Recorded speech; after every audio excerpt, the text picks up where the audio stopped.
Welcome back to the Tutorial Report. Today, I want to sort of respond to the latest Blaire White video titled, "This is why the trans community isn't respected," and elaborate on some of my own thoughts on this matter. As I understand it, Blaire is worried that trans acceptance in mainstream society is going backwards because the trans activists have got the wrong messaging. She also suggested that we learn from the gay marriage and gay adoption movements. My regular audience would know that this line of thinking is something that I totally agree with. Indeed, I have been strongly advocating for this since 2 years or so ago. Like Blaire, I have also been worried about the way trans acceptance is going nowadays. Blaire has only been openly trans for several years, yet she feels the decline.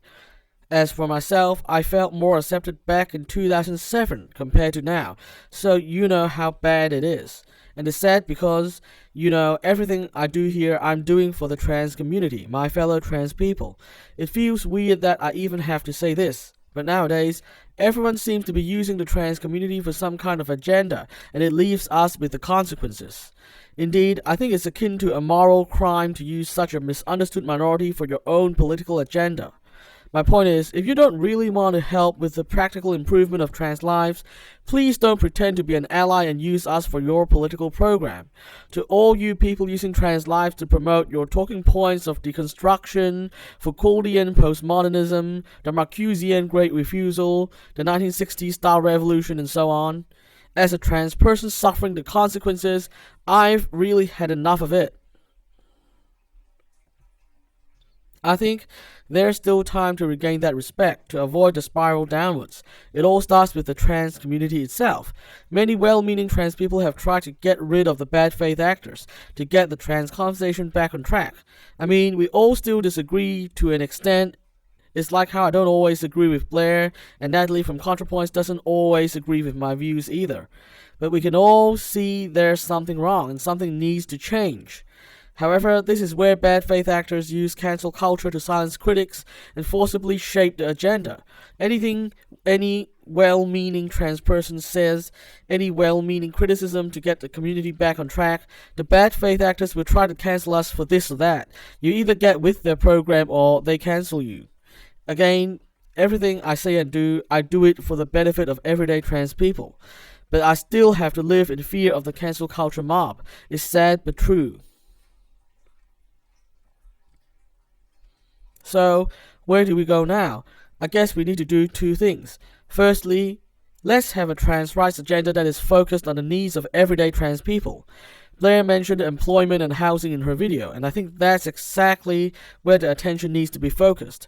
As I said in my comments about Elliot Page last year, I really don't care too much for the trans actors, athletes, models, and so on. Not when we don't even have equality in employment and housing. Forget about all that glitz and glamour. That don't help us too much. And even forget about the pronoun wars, because that's only a dead end. The day we get equality in employment and housing is the day we get dignity as a community. Therefore, I think the trans conversation should be centered around what reforms can be done to improve the situation with employment and housing. And then we need to win over hearts and minds to achieve those reforms, like the gay marriage and gay adoption movements did. The other thing is, we need to promote another trans narrative. One that is not automatically combative, one that does not automatically assume bad faith in people who disagree with us. The more extreme activist circle has an advantage here because they shout the loudest. But if we could, in some ways, add our voices to the conversation, real voices of real trans people, then we could change the tone of the conversation. I'm trying my best to put my views out there, but other than that, I still haven't found a way to get our voice into the mainstream yet. I mean, I'm not that popular, unfortunately. Blaire seems to be much more popular, yet I'm surprised that even she hasn't been able to exert much of an influence in the broader trans conversation. I mean, when some trans activists were all out trying to cancel J.K. Rowling last year, Blaire and I were on the same side, defending Rowling's right to free speech and calling for reasonable debate. But it was a lonely side to be on. I wonder why Blaire's 1 million or so fans who generally agreed with her position didn't speak out more. Perhaps it's because we're all so scared of cancel culture coming after us. If so, then what we need might be more examples of people speaking up. That's why I keep providing my point of view in the hope that it will give confidence to more people to speak up over time. That's all for today. I'll be back next time to discuss another big idea. Subscribe if you want to follow my conversations with other thinkers across the cultural and political spectrum.